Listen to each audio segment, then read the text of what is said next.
からどんどん広がっていく VF の展開を世界中のファンに楽しんでもらうために何が必要でしょうか。世界中のファンが同じ情報を受け取って同じように楽しめる環境を作ることが大事だと考えています。そのために今回初の VF グローバル公式ディスコードをご用意いたしました。それがバーチャファイターオフィシャルサーバーです。ファンコミュニティのコアとなるこの公式サーバーは英語、日本語で運営いたします。この場では VF の話題で盛り上がっていただくように運営するだけでなく、我々開発者からの情報発信や公認オンライン大会等も行っていく予定です。また YouTube チャンネルや X では新たに英語によるバーチャファイター公式アカウントを立ち上げます。詳細は VF30 周年記念サイトをご覧いただき、ぜひフォローしてください。ここからは30周年を迎えたバーチャファイターをさまざまな角度で盛り上げる企画をまとめてご紹介します。 VF30 周年を記念して VF プロフィールカードジェネレーターを VF30 周年記念サイトで公開しました。ぜひあなたにとってのバーチャファイターの思いと30周年のお祝いコメントをカードにしてシェアしてください。みんなで盛り上がりましょう。また30周年記念グッズの発売が決定しました。近日 Amazon で発売開始予定となっておりますので続報をお待ちください。そしてバーチャファイター30周年を記念してリミテッドランゲーム社と提携し、バーチャファイターのパッケージ版2作品を発売することになりました。バーチャファイター2とバーチャファイター5アルティメットショーダウンになります。この2作品は本日より期間限定でプレオーダーを開始いたします。限定特典はここでしか手に入らないものになっておりますので、ぜひお買い求めください。次は制作スタジオである龍が如くスタジオ代表の横山よりご挨拶させていただきます。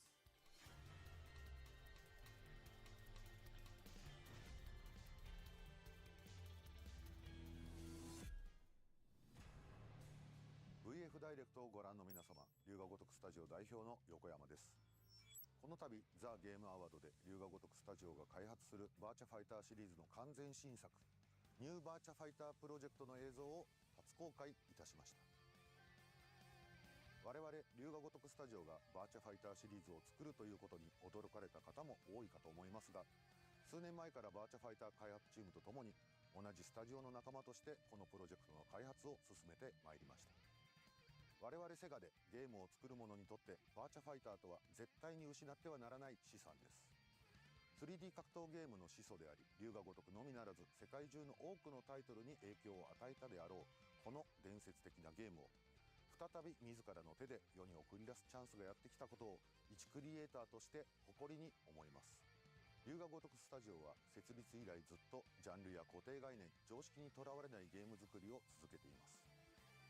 ザ・ゲームアワードにおいてはニューバーチャファイタープロジェクトとともにもう一つの完全新作プロジェクトセンチュリーについても初公開しております。革新的なバトルアクションとまるでそこにいるかのような臨場感のあるフィールド、そしてそれらを紡いでいくストーリーテリング、それは本日発表した2つの新作タイトルに共通している重要な要素です。龍が如くスタジオが長年培ってきた技術、そしてバーチャファイターチームが守り続けてきたフルコンタクトアクションの技術、それらが最大限に生きる現時点で考えうる最高のチームアップをいたしました。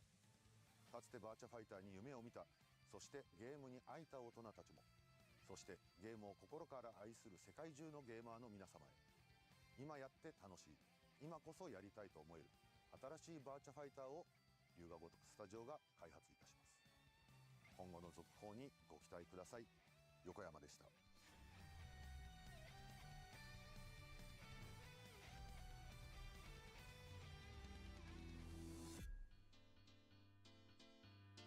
We showed you today the future plans for the Virtua Fighter series and the teaser video for the new title.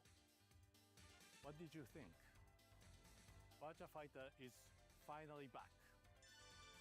We hope you could feel our sincerity and passion for the message. Thank you for watching. Congratulations on the launch of your next generation Virtual Fighter. And on 30 years of this legendary goes all gaming. Graphics possible Virtual Fighter. Sega committed game creator. Sega collaborated on the Linearrt arcade platform for Virtual Fighter 5. It's been amazing to see how Virtual Fighter has evolved once again. Thank you very much. It is a pleasure to join you today to celebrate 3 decades of Virtual Fighter. This is a game that has a long history and an inspiring history, not just for many people in the world, but for me personally. I remember playing on the arcades and the Sega Saturn, the Sega Dreamcast, and many other platforms.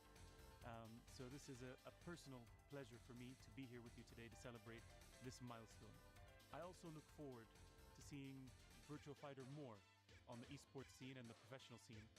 And this is a game that has such history and such a community that I think we all look forward to seeing more and doing more with Virtual Fighter. And I look forward to the future, not just of what you have now, but the future of what this comes. And I congratulate Sega and the developers of Virtual Fighter and this community on 3 decades strong and a future that's even stronger. Thank you very much. Hi everyone, this is Mark from EVO. The EVO team would like to congratulate Sega and the Virtua Fighter team on an amazing 30 years of fighting. I remember playing the original Virtua Fighter in arcades and being amazed at the idea of a 3D fighting game. I'm a big fan of the 3D fighting game genre, and I'm thrilled that fans have something new to look forward to with the newly announced Virtua Fighter 5 Revo. I'm excited for what the team at Sega and RGG Studio has in store for fans now and in the future. We look forward to seeing Virtua Fighter fans at EVO Japan 2025 and hopefully many more events as well. Again, to the many die-hard Virtua Fighter fans, congratulations on the Big 30. Let's support this Virtua Fighter 5 Revo release and look forward to the future together.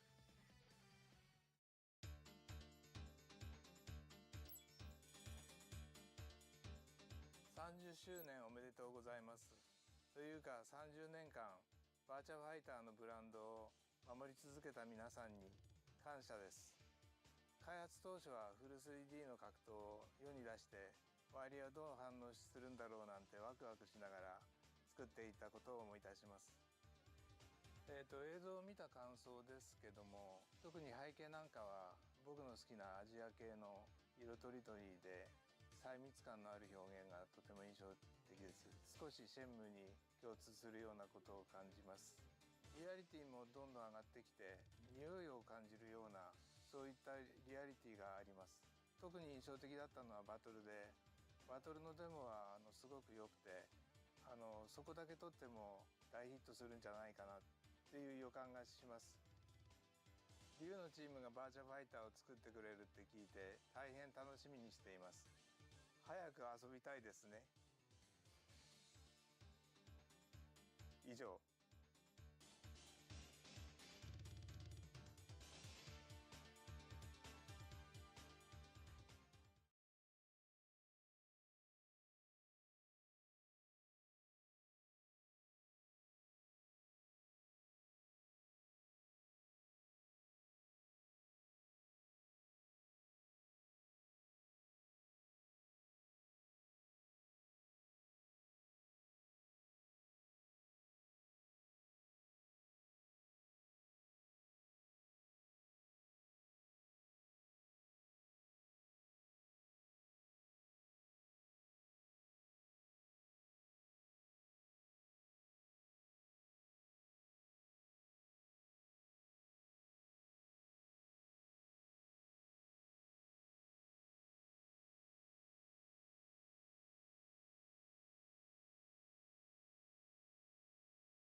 and since then has been used for missions launched from the East Coast.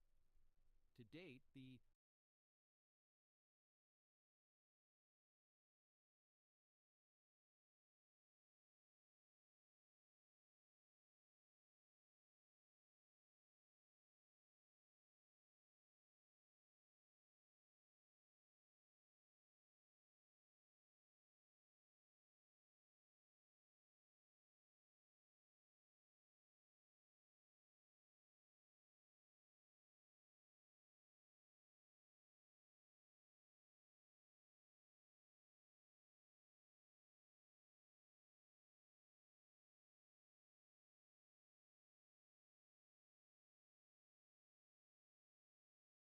bass player in particular of UFOs. So yeah. But this brashness that you had, like, look, I'm going to get it. We all know I'm going to get it. Like that conviction. You said, you're not sure where that self-confidence came from. Like, I don't know. Do you buy that? I don't know if I buy that. Like, where does that come from? Like that sense of self that you were able to bring to it. Like, being able to like have this imagination of what that stage presence would look like, and knowing that on some level you were going to manifest that.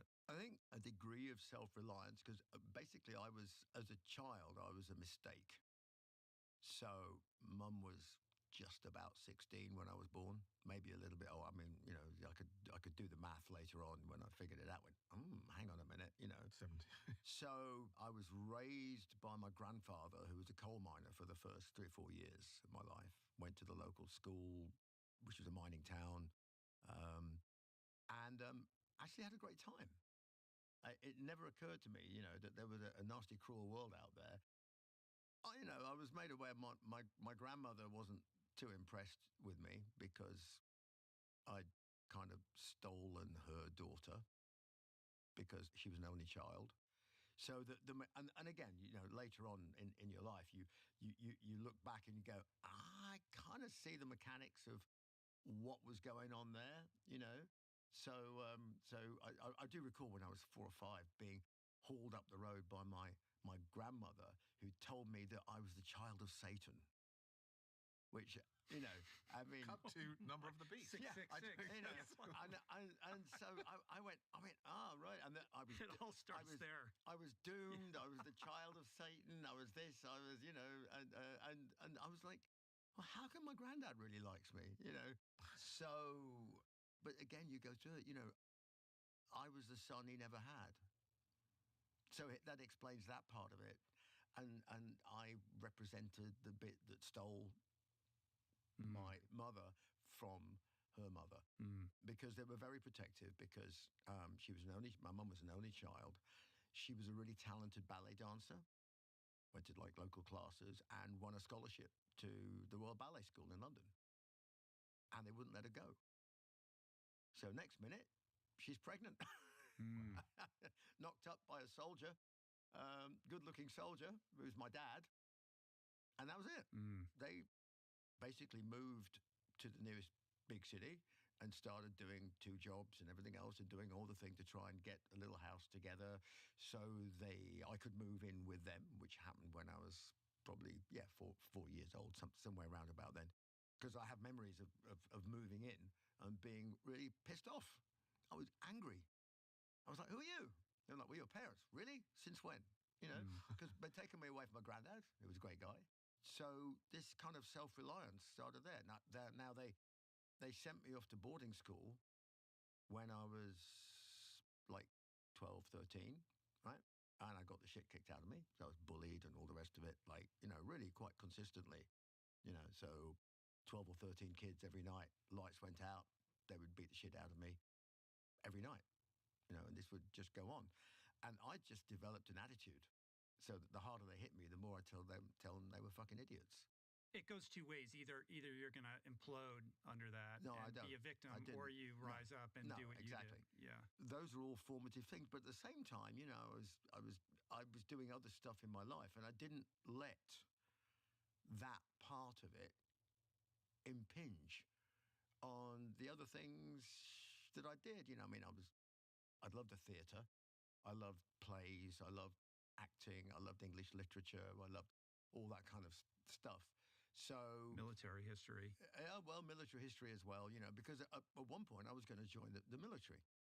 So we had an Army cadet unit at the school. I was in that for 4 years. I did all kinds of jumping out of helicopters and going on exercises with the regular army, and went for interviews with regiments that I could possibly join and all that kind of stuff that I did.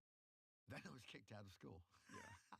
According to Wikipedia, it has something to do with urination and the headmaster. Yeah. No, I mean, I don't know if that's apocryphal or true. No, it's true. I peed in the headmaster's dinner. Yeah. And Okay. I think it proved it. Because That'll do it. British That'll do cooking it. at that period. Again, it was a weird story. You see, I'd sort of had this kind of, I had a dislike of the institution, because I thought this is an institution that finds it awkward if kids get beaten up and seeks to just kind of pretend it doesn't happen. So as I got, older and more imaginative, I mean, at one point I started sabotaging things. And then one day I'm walking through the town, because the school was embedded in a town, kind of like Yale or Harvard or Oxford or Cambridge. In fact, it was designed to be a complete facsimile of Cambridge. It had quadrangles and things. It was a fake version of Cambridge, which was the intention, that it did send everybody off to be hothoused, to be captains of industry or whatever. So I'm wandering through town, and there's a little card in a window, and it said, "Manure delivered to your door." And I thought, this is too good to miss. So I phoned the guy up, payphone, and I said, "Hello, I just read your card. Do you deliver manure?" I said, "Yes, I do. I deliver manure. How much would you like?" And I said, "Well, could you deliver 2 tons? 2 tons, yeah. Where would you like it? Could you deliver it to the front door of Sydney House Oundle School, courtesy of the housemaster in charge?" "Right, I'll do that. I'll do that tomorrow afternoon. It'll be all right. Cash on delivery? Yes, that'll be fine. Thank you." So this tractor turns up. You can imagine this Downton Abbey facade of this place.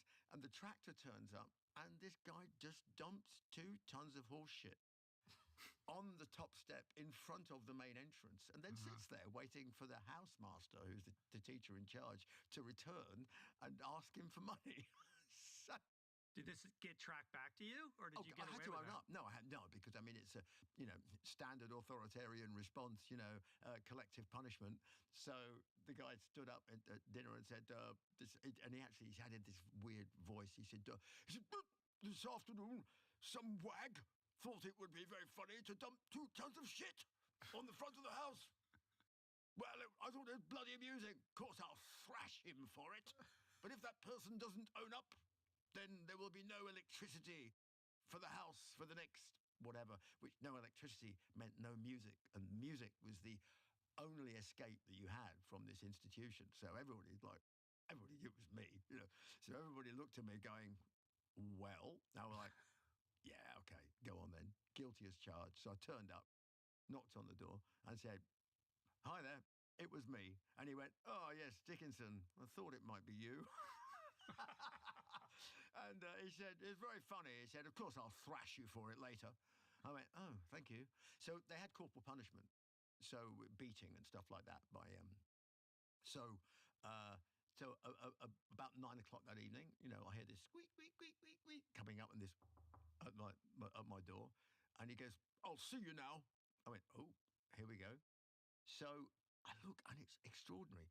He'd actually changed his clothes into like tennis sneakers, and like hot pants, and like a skimpy top, and I'm following this guy going, "This is really bizarre." So I go in there, and then he rearranged all the furniture in his study.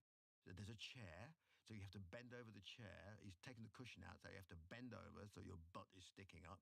He then squeezes the cheeks of your butt, ostensibly to make sure there was no protection there. And then he has a selection of canes, ranging from about 4 foot long to a bendy one with knobbles on it. And then he beats you 6 times until until it's bleeding, basically. Wow. And that was that. And then you go back upstairs, and everybody knows you've been beaten. So you drop your pants, and they shine a torch on your butt, going, "Yeah, oh yeah, number 4 was a bit low. Yeah, not bad grouping there. And so Savage. Horrible. Yeah. Savage, horrible, yeah. All of which is a long way of saying, like, you had to develop maybe like your ability to trust other people, not so hot, right? Developing this resilience and this like sort of sense of self. Like you're the only, the buck stops with you. Like your future is completely dependent upon like your reaction. You can't rely on anyone else. Yeah, by and large. But I didn't take that as being a negative. It was just a reality. Yeah. That was just reality. That was life. People were just like that. And some people might not be like that, but some people might be like that. It's just the way they were, are, whatever. So, can I ask a question? Yeah. Going back to the earlier childhood stuff, where your grandfather, who obviously had a tremendously close bond with, brought you up, and then when you introduced your parents and they moved in when you were 4, between the ages of 4 and 12, when you went off, did that develop?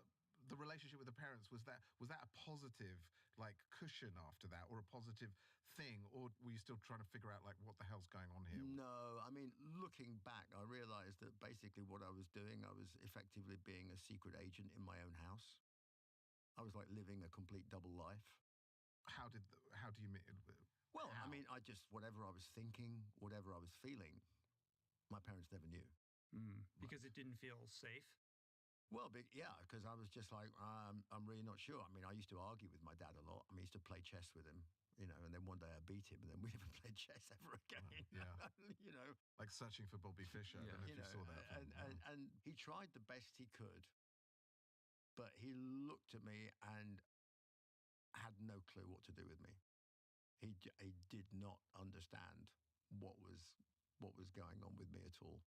Over his lifetime, did that change? Was it ever a positive or a connected relationship in some sense? When he died of lung cancer. So he was in Germany, and I, went to see him, and he was just. I was like, you could forgive him for being grumpy, because you're dying of lung cancer. It's not very nice. Of course, he denied he had lung cancer. Of course, he did. All the doctors were wrong. He didn't have lung cancer. He was obsessed with there was a window that looked out in his room, looked out on a clock, and he really liked the clock, town clock, and he looked at the cranes, the building cranes, and he would always talk about the cranes because it represented the future. It represented, I think, for him, some kind of continuity with the past and the future. His dad was a builder. He'd done a lot of building. I'd helped him build houses and stuff like that. But we were never really that close.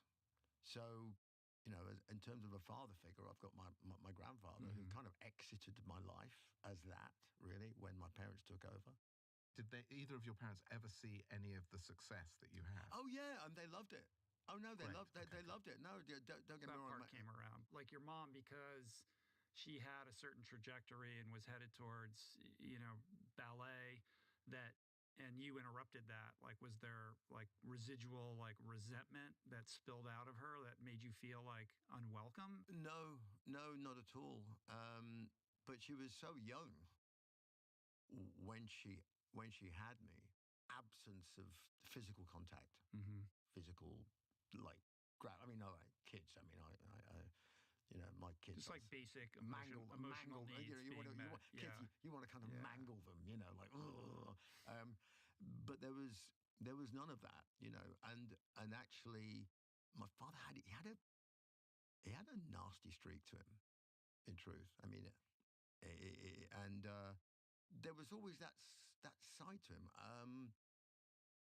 So I don't know what went on in his life, if that's repetition of a pattern of stuff like that. He wasn't a stupid man. He was an intelligent man. He was resourceful. He was a successful businessman. He loved mechanical things. He's one of these guys that had a complete understanding of anything mechanical. He would just look at it and he would go, "Oh, I know what's wrong with that. Hang on a minute, bum bum bum bum bum," and bang, it was fixed. I always felt like whenever he looked at me that, I had like I was two-headed baby plague, like what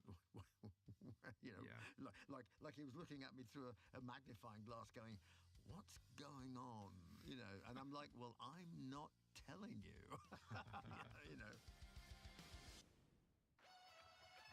I am a total gearhead, and I've learned that people often overlook apparel, but what you wear